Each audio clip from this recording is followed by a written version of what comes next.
दोस्तों नमस्कार। जो हमारे सामने क्वेश्चन लिखा हुआ है ये 2020-22 में आया है, बहुत महत्वपूर्ण है। आइए इसको सॉल्व करते हैं। कि प्रूव दैट 3√2 एक अपरिमेय संख्या है। हम जानते हैं कि √2 एक अपरिमेय संख्या है, क्योंकि जिन संख्याओं का स्क्वायर रूट प्रॉपर नहीं होता वो संख्याएं परिमेय नहीं होती, अपरिमेय होती हैं। इसलिए √2 एक अपरिमेय संख्या है और हमें सिद्ध करना है। इसलिए हम मानते हैं कि √2 एक परिमेय संख्या है। परिमेय संख्याएं कौन सी होती हैं? कि P/Q के रूप की संख्या है जहाँ Q की वैल्यू 0 ना हो, लेकिन हम P और Q को को प्राइम नंबर मानना है, इस टाइप की संख्याएं मानना है जिनमें 1 के अलावा कोई कॉमन फैक्टर ना हो।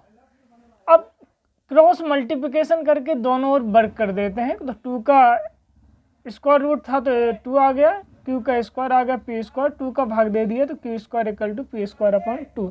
इससे क्या हो रहा है, मान लेते हैं कि P 2 का कोई मल्टीपल है 2, 4, 6, स्क्वायर किया तो 4 का 16, 6 का 36। अब देखो ये 4, 16, 36 2 से विभाज्य है और A भी 2 भी 4 भी 6 भी 2 से विभाज्य। इसी बात को मैंने यहाँ लिख लिया कि P स्क्वायर संख्या 2 से विभाज्य है तो संख्या P भी 2 से विभाज्य होगी।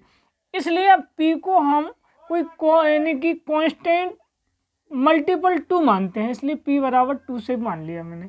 अब P की जगह रखा तो A आया 4C स्क्वायर अपॉन 2, 2 से भाग दिया तो A आया Q square equal to 2C square, 2 का इधर भाग दे दिया तो Q square upon 2 equal to C square आया। Q को भी इसी प्रकार मान लेते हैं 2, 4, 6 तो Q स्क्वायर आया। अब देखो ये Q स्क्वायर और Q दोनों 2 से विभाज्य है, इसी बात को यहाँ भी लिख देते हैं Q स्क्वायर 2 से विभाज्य है तो संख्या Q भी 2 से विभाज्य होगी। अब इसमें देखो कि P और Q में 2 देखो कॉमन मल्टीपल है, जबकि उसमें मैंने कहा कि 1 के अलावा कोई कॉमन मल्टीपल नहीं है।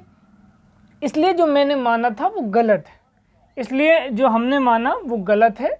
इसमें 2 कॉमन मल्टीपल है, इसलिए √2 एक अपरिमेय संख्या है। इस बात को मैंने यहाँ लिख दिया। अब हम लोग एक थ्योरम जानते हैं कि किसी अपरिमेय संख्या में किसी परिमेय संख्या से गुणा करने पर एक अपरिमेय संख्या प्राप्त होती है। अब ये √2 तो अपरिमेय संख्या थी, लेकिन ये 3 एक परिमेय संख्या है, क्योंकि इसके नीचे 1 मान लो, P/Q से तुलना करा दो तो Q की वैल्यू 1 है, 0 तो नहीं है, और P की वैल्यू 3 है, इसलिए कैसी है? परिमेय संख्या। इसलिए √2 में 3 का गुणा करने पर एक अपरिमेय संख्या मिलती है। यही हमें सिद्ध करना था। Thank you.